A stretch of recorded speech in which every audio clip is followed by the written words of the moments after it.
Hello students, welcome back to my channel. आज इस video में हम बात करने वाले हैं एक बहुत ही इंटरेस्टिंग टॉपिक पे जो 10th क्लास का एनसीईआरटी का एक टॉपिक है जो कि है पॉलिटिकल पार्टीज। सो पॉलिटिकल पार्टीज अपने आप में एक बहुत ही फैसिनेटिंग टॉपिक है जब हम सिविक्स की या पॉलिटिकल साइंस की बात करते हैं, क्योंकि पॉलिटिकल साइंस जो है वो पूरा पॉलिटिक्स के अराउंड रिवॉल्व करता है। और अगर हम इस चीज को डेप्थ में देखें तो पॉलिटिक्स बहुत हद तक पॉलिटिकल पार्टीज से एसोसिएटेड है, उनकी फंक्शनिंग से एसोसिएटेड है, और किस तरीके से वो ऑपोजिशन या फिर रूलिंग पार्टी बन करके अपना रोल प्ले करते हैं उसमें भी बहुत ज्यादा पॉलिटिकल पार्टीज का एसोसिएशन है। चाहे वो रूलिंग गवर्नमेंट हो, चाहे ऑपोजिशन हो, चाहे वो मल्टी पार्टी सिस्टम को कंप्राइज करने वाली पार्टीज हो। सो पॉलिटिकल पार्टी जो है, हम अक्सर सुनते हैं कि वो एक पार्टी है या वो एक पॉलिटिकल पार्टी है, लेकिन सबसे पहले हमें ये जानना होगा कि पॉलिटिकल पार्टी का मतलब क्या होता है। सो पॉलिटिकल पार्टी, जैसा कि 10th की एनसीईआरटी डिस्क्राइब करती है, is nothing but a group of people who come together to contest elections। अब इसका क्या मतलब है? इसका मतलब है कि एक ग्रुप है जो साथ में एक दूसरे के साथ आते हैं, एक कॉमन एजेंडा के साथ आते हैं और वो साथ में इलेक्शंस को कॉन्टेस्ट करते हैं और गवर्नमेंट को फॉर्म करते हैं। अब इसका मतलब ये नहीं है कि जो पार्टीज जीत नहीं पाती इलेक्शंस वो पॉलिटिकल पार्टी नहीं है। इसका मतलब ये है कि पॉलिटिकल पार्टी हर पार्टी को कंप्राइज करता है जो ऑपोजिशन में हो या रूलिंग वेंचर में हो। So political party is nothing but group of people who come together to contest elections. अब हम बात करेंगे उसके मेन फंक्शंस की कि पॉलिटिकल पार्टी करती क्या है। सो मेनली हमने देखा कि सबसे पहले तो हमने बात की कि पॉलिटिकल पार्टीज कॉन्टेस्ट करती हैं इलेक्शंस। सो सबसे पहला फंक्शन जो पॉलिटिकल पार्टी का हुआ वो यही हुआ कि they come together to contest elections. So political party contest elections. जो सेकेंड मेन पॉइंट है वो भी इसी से निकल के आता है कि जो पार्टी पावर में नहीं आती वो क्या करती है, वो ऑपोजिशन का रोल प्ले करती है। सो ऑपोजिशन में होने का मतलब है कि किसी भी एजेंडा को फ्रूटफुली क्रिटिसाइज करना ताकि वो कंट्री के इंटरेस्ट में हो। सो पॉलिटिकल पार्टीज ना सिर्फ कॉन्टेस्ट करती हैं इलेक्शंस बल्कि ऑपोजिशन का भी जो रोल है वो भी वही प्ले करती हैं। ओके, नेक्स्ट चीज, जो भी कंट्री के नेशन के इंटरेस्ट में होता है उन चीजों को एज एन एजेंडा फॉलो करने का भी जो काम है वो पॉलिटिकल पार्टीज करती हैं। अगर मैं पार्लियामेंट की बात करूं तो पार्लियामेंट में भी हमने देखा है कि जो मेंबर्स हैं, जो मेंबर्स ऑफ पार्लियामेंट होते हैं, वो भी किसी ना किसी पॉलिटिकल पार्टी को बिलोंग करते हैं और पार्लियामेंट हमारे यहाँ लॉ बनाने का काम करती है। तो अगर पार्लियामेंट में लॉज बन रहे हैं और पार्लियामेंट में वो लोग बैठे हैं जो पॉलिटिकल पार्टीज के हैं, तो हम ये बहुत इजीली कह सकते हैं कि पॉलिटिकल पार्टीज का एक बहुत ही इंपॉर्टेंट रोल है लॉज बनाने में भी। सो पॉलिटिकल पार्टीज एक तरह से रूलिंग पार्टीज हैं, ऑपोजिशन में है, डिसीजन मेकिंग में है, लॉज बनाने में है। और अगर मेन बात हम देखें तो उनकी एग्जिस्टेंस किसी भी वे में है जब नेशन की बात हो रही है, जब लॉज की बात हो रही है। सो इतनी इंपॉर्टेंस जो है वो पॉलिटिकल पार्टीज की हमारी कंट्री में है, being a multi party system.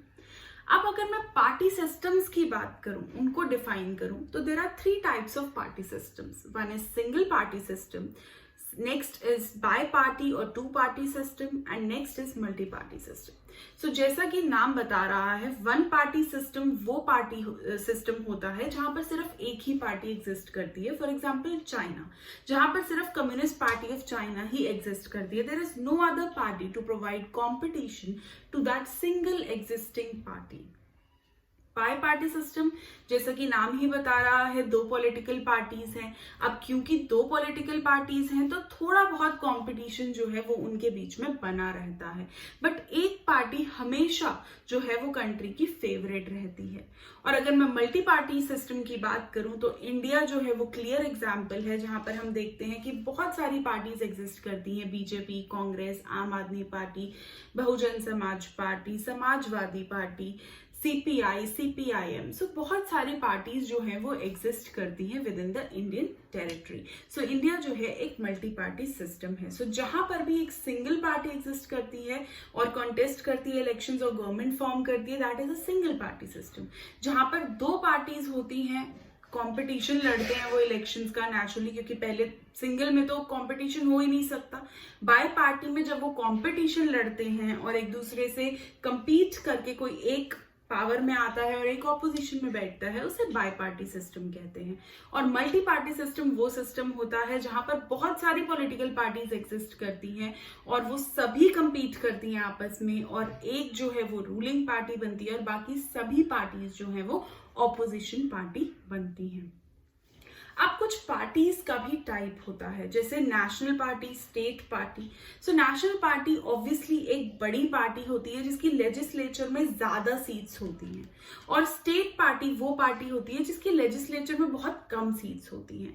So comparison में अगर बात करें तो सिंगल पार्टी सिस्टम जो है वो एक ऐसी कंट्री में एग्जिस्ट कर सकता है जहां पर डेमोक्रेसी ना चल रही हो, लेकिन एक बाय पार्टी या टू पार्टी सिस्टम जो है वो ऐसी ही जगह एग्जिस्ट कर सकता है जहां डेमोक्रेसी हो, और ऐसा ही कुछ मल्टी पार्टी सिस्टम को लेकर के भी है।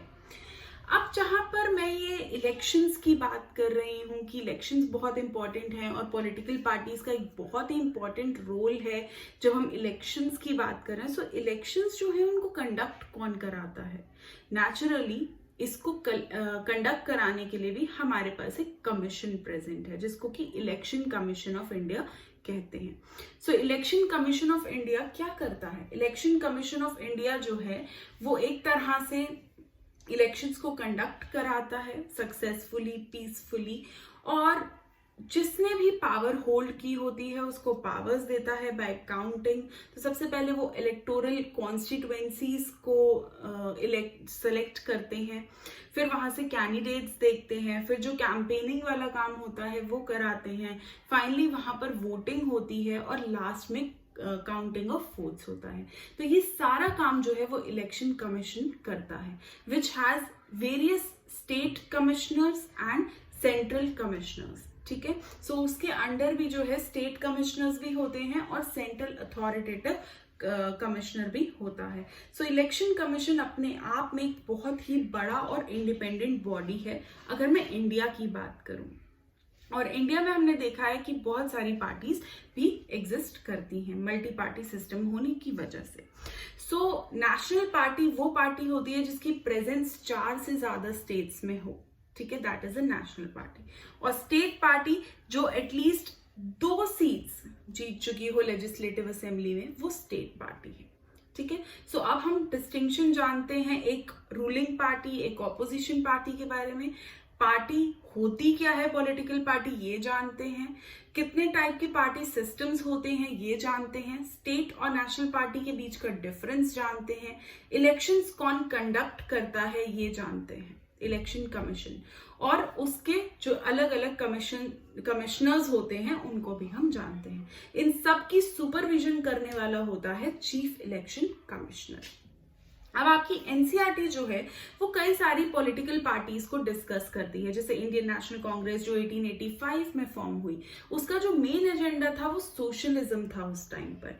बाद में वो मिक्स्ड इकोनॉमी पे काम करने लगी। अगर मैं भारतीय जनता पार्टी की बात करूं तो वो बहुत बाद में फॉर्म हुई पार्टी है जो आरएसएस से एग्जिस्टेंस में आई थी, और फिर उसने हिंदुत्व के एजेंडा को अपनाया था। सो ये 2 मेन पार्टीज जो हैं वो इंडिया में फंक्शन कर रही हैं from the very first day. So mainly अगर इंडिया के पॉलिटिकल सिनेरियो को देखा जाए तो बड़ी पार्टीज को अगर देखा जाए तो बहुत ही कम पार्टीज जो हैं उनकी प्रेजेंस नेशन वाइड देखने को मिलती है, और वो इतनी बड़ी इन ऑर्गेनाइजेशन है। सो ऐसी पार्टीज बहुत ही कम है, लेकिन स्टिल इंडिया एक सक्सेसफुल मल्टी पार्टी और डेमोक्रेटिक सिस्टम है। So with this we complete this chapter जो 10th क्लास का है। बहुत ही शॉर्ट एंड क्रिस्प सा चैप्टर है ये, और बहुत ही इजी है समझने में क्योंकि एवरीडे फंक्शनिंग में हम इसको अपने आसपास देखते हैं। If you like the video please like, share and subscribe and stay tuned for more videos. Thank you.